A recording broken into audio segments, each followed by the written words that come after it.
Have you ever wondered if you have the heart of a warrior? We invite you on a journey from recruitment to deployment in God's kingdom. In this 5-part series, speaker Stacy Ferguson will teach you how to fight like a girl. Deep within your chest is your heart, and God has given you the heart of a warrior. Stop a moment. Do you feel that pounding? The rhythm with each breath? Stacy will guide you as you learn how to stand victoriously in your faith. Thank you for joining us in this series, Heart of a Warrior.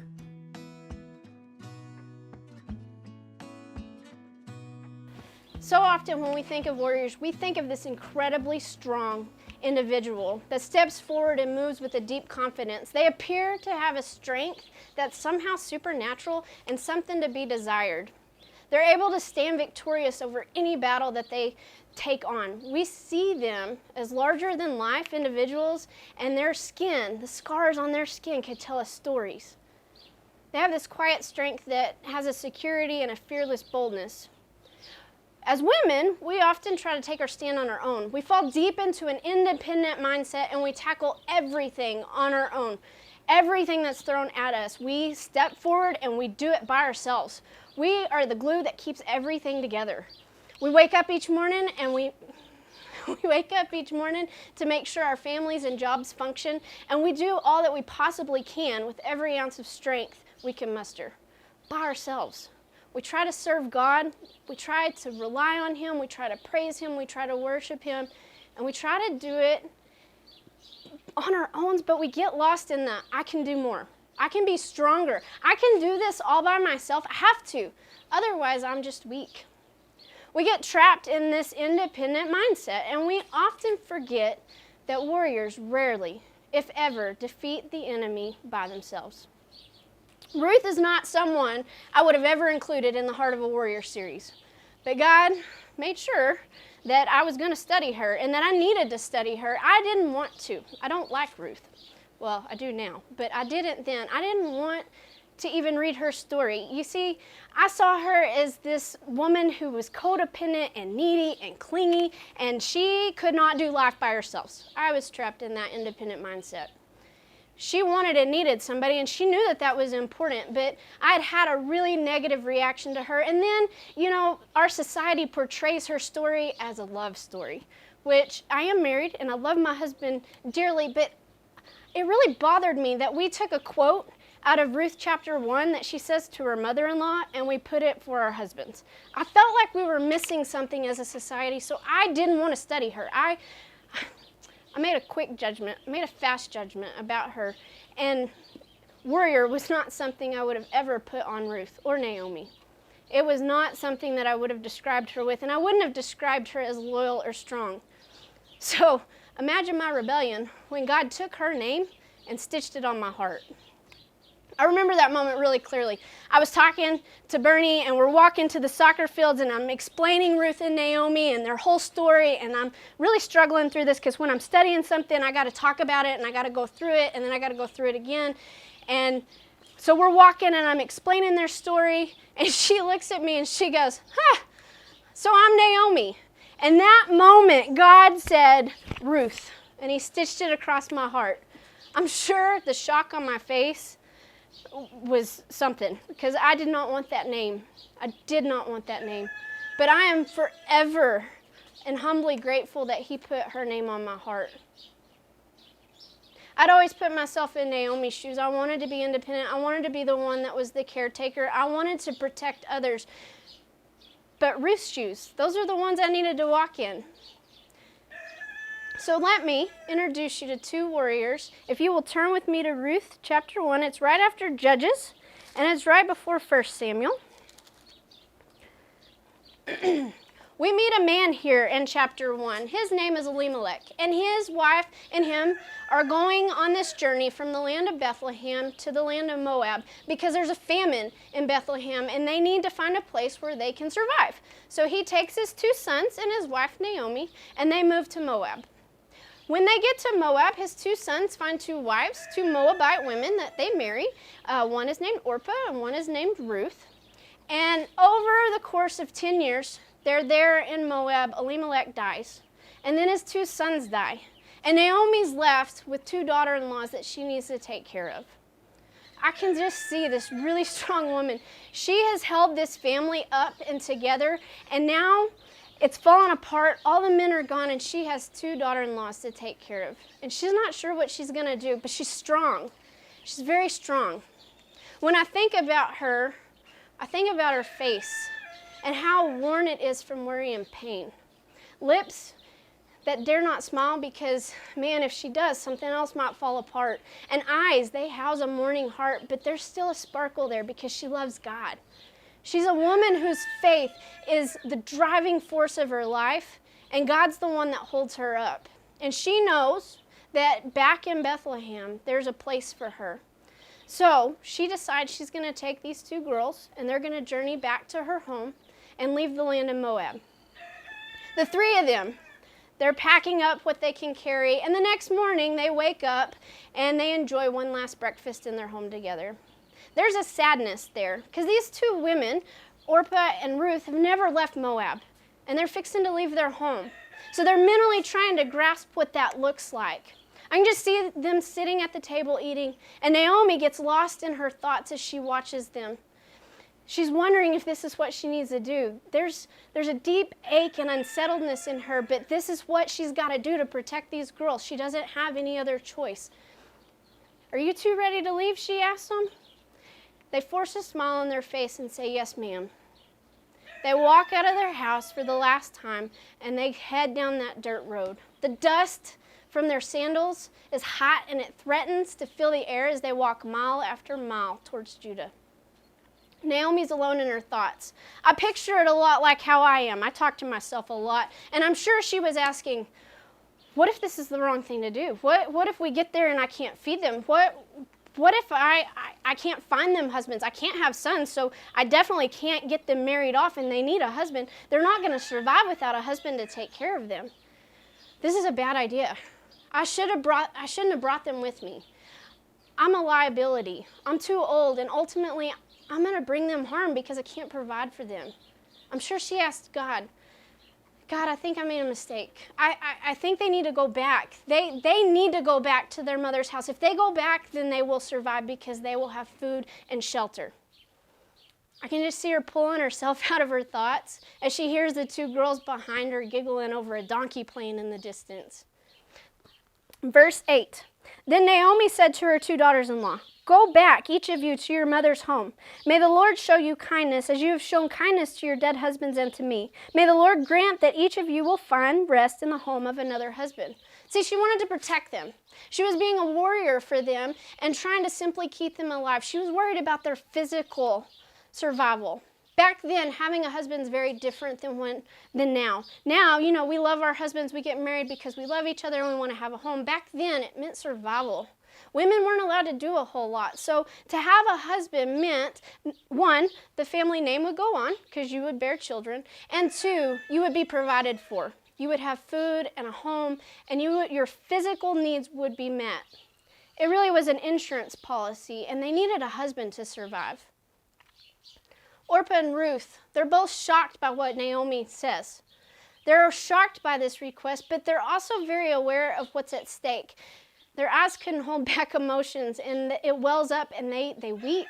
They beg her to go with her to Judah. Naomi reasons with them and tries to explain why, that she'll never be able to provide them husbands.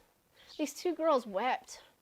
What was supposed to be a day of hard journey had a new twist and a new storm full of sadness and ache. Their family was being torn apart even more.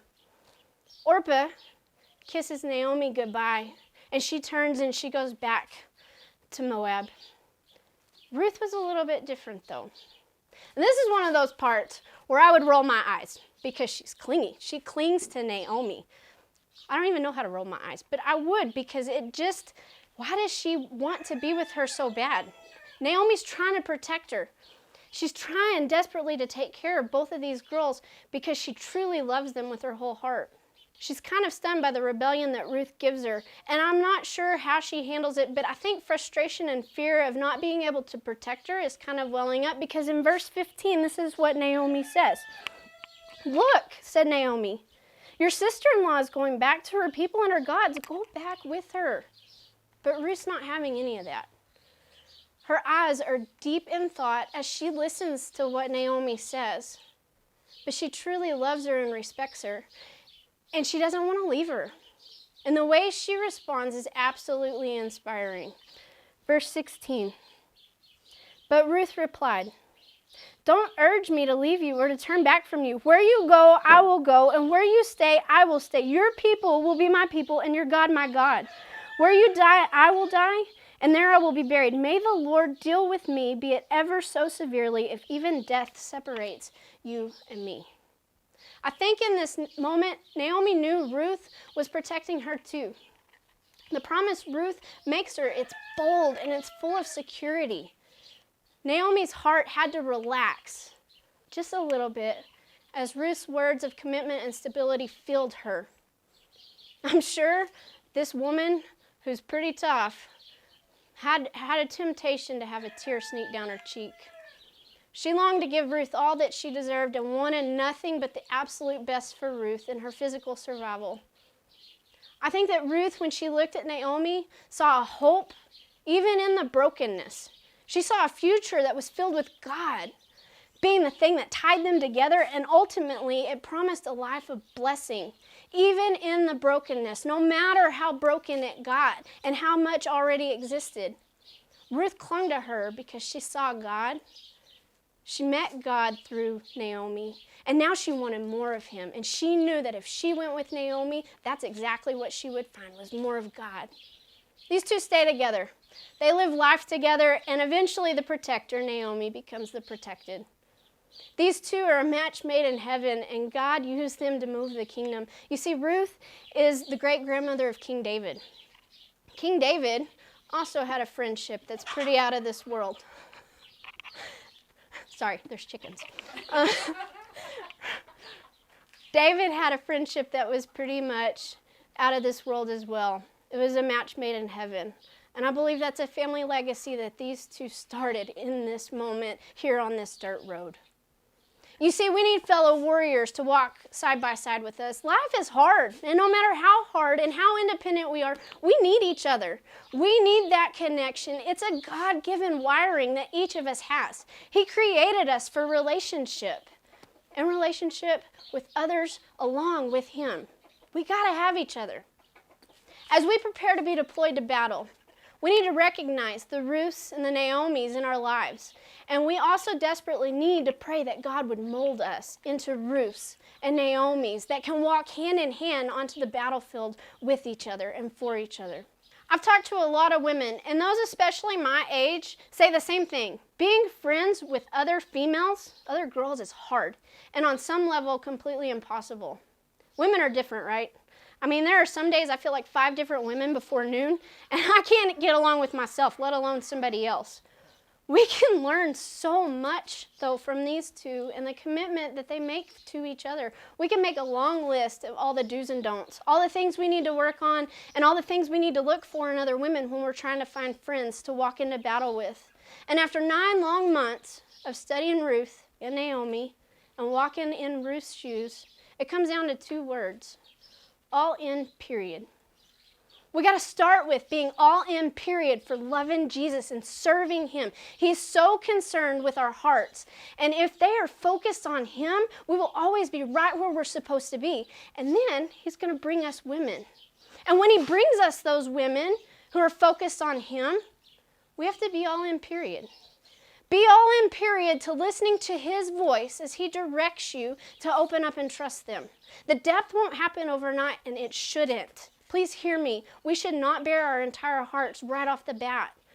We got to hold those emotions and those wants at arm's length and allow him to dictate how and when we share those. He's really an incredible writer, and if we will allow him, he'll construct the coolest friendship stories you've ever read or seen in this world. Be all in, period, for forgiveness. When she unintentionally hurts your feelings, because you're going to hurt hers, we as women, we tend to struggle with this, and we like to hold on to it. My Naomi's really good at this. She's probably the best one I've ever seen at it. She doesn't hold anything against anybody, and it's awesome to sit with her when I know I've messed up and apologize and know that ultimately it just brought us closer. There's no separating us at all. It is the coolest feeling. We need to be all in, period, for that forgiveness. Be all in, period, if you compare yourself to her and you don't measure up. Because I'm going to tell you a secret. She did the same thing with you, and she doesn't measure up. She's compared herself to you just like you compared yourself to her. And if we allow it, those things will separate us, and jealousy can move in there, but we can't. We got to be all in to let those things balance us.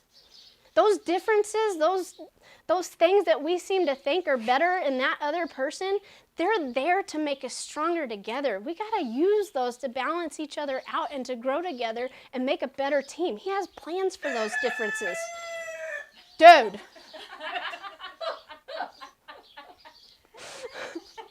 You agree? Be all in, period. If you compare yourself to her and you do not even measure up, I'll tell you a secret. She's done the same with you. And she thinks that she doesn't measure up to you either. We got to let those things balance us. We can't allow jealousy and comparison to split us apart. Those differences and those things that we seem to think are so much better in the other person, they're just differences. They're there to grow us and to put us together. If we allow God to use those things, we're going to get stronger.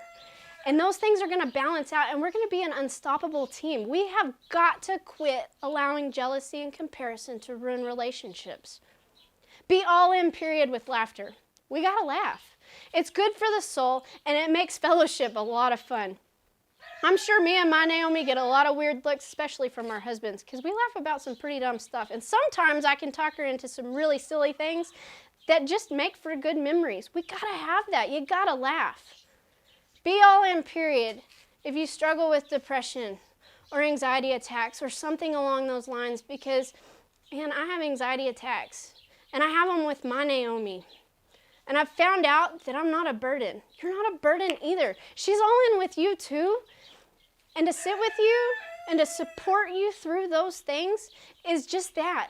It's a privilege and it's an honor because you're going to do those things for them too. They're all in and you're all in. We've got to quit thinking that we're a burden, and we've got to quit thinking we have to do it on our own.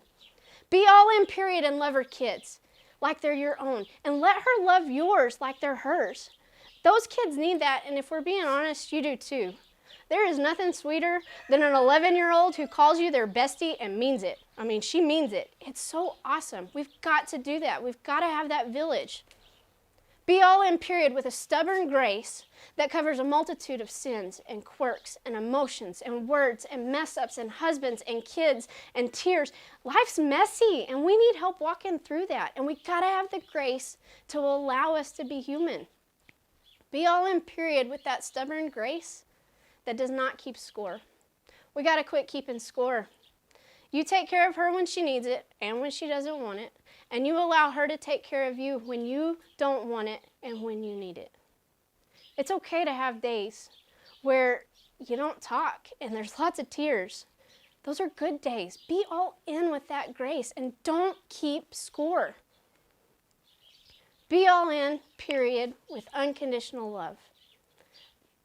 Man, we're all flesh. And I think sometimes we forget that and we think we're a whole lot more spiritual than we are. We've got to be unconditional with that love. Be all in, period, for awkward. I love this one because I'm really awkward. There's going to be silent moments. There's going to be wrong words. You're going to misunderstand each other and miscommunicate and have really, really blonde moments. There's going to be moments where someone's singing at the top of their lungs and there's no music. You got to be in for those moments. They're fun and they tie you together and it creates trust and vulnerability. Be all in, period, with a loyalty that always has our back. You know that armor we talked about the other day? Most of it's really defensive.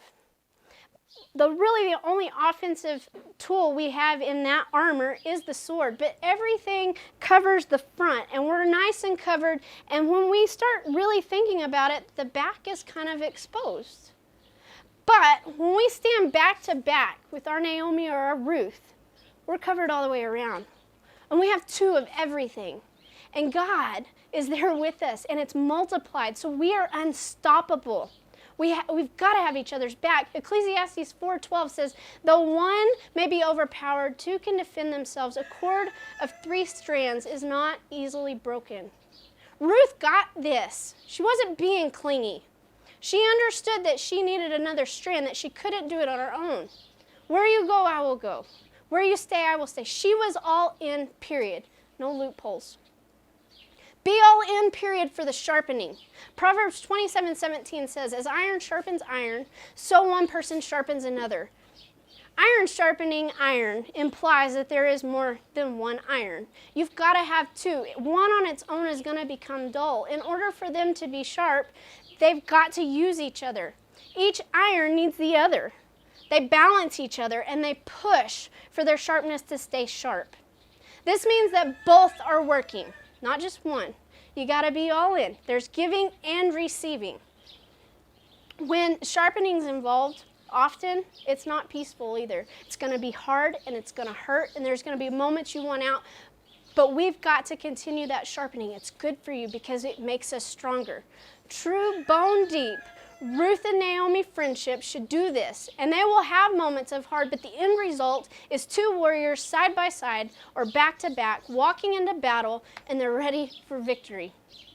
There's a quote. You become like the 5 people you spend the most time with. I don't know who said that. I've seen it all over the place. But if you really think about that, the 5 people that you spend the most time with, you're going to become like them. As warriors who are in battle, we need to really be picky about who we're fighting with, because I tell you what, I don't want to lose. I don't like losing. So we need to allow Jesus to pick those warriors we're going to stand side by side with. Those 5 people that you spend the most time with, we've got to make sure they point us to Him. If they do, then we're going to move together and we're going to be completely and totally in love with Him, and we're going to have that victory every time. I told you I was not in for Ruth. I would have never included her in on this list of warriors. I was really wrong. She really needs to go to the top of that list because she understood the importance of walking hand in hand. She knew what she needed and she went after it, and she was all in, period. We have got to have Ruths, and we've got to have Naomis in our lives.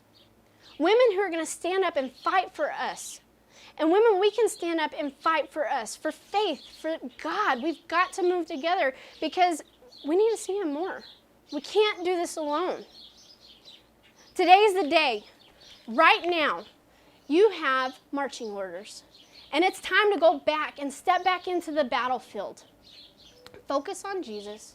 Trust Him, and as you walk hand in hand with Him back into the battlefield. We've got to move together. Let's go hand in hand back to the battlefield. Let me pray for you, please. God, I thank you for this series. I thank you that you have given us these incredible visual examples that will help us and allow us to apply all these things we've learned through this series so that we can become more like you and so that we can step on the battlefield knowing that we're ready. God, I praise you for Ruth and Naomi. I praise you that you have that in store for all women. We just have to rely on you, and we need to figure out how to trust you for that. Help us to figure out that we don't have to be independent and that we need each other because we need to have someone who's got our back. God, I pray that this message would just pour over every heart that hears it, and that they would see you better. That their heart would be more on fire for you, and that they are ready to move back onto the battlefield and serve you with everything they've got, and let you be the one who covers them and fights for them. It's in your name I pray, and I love you. Amen.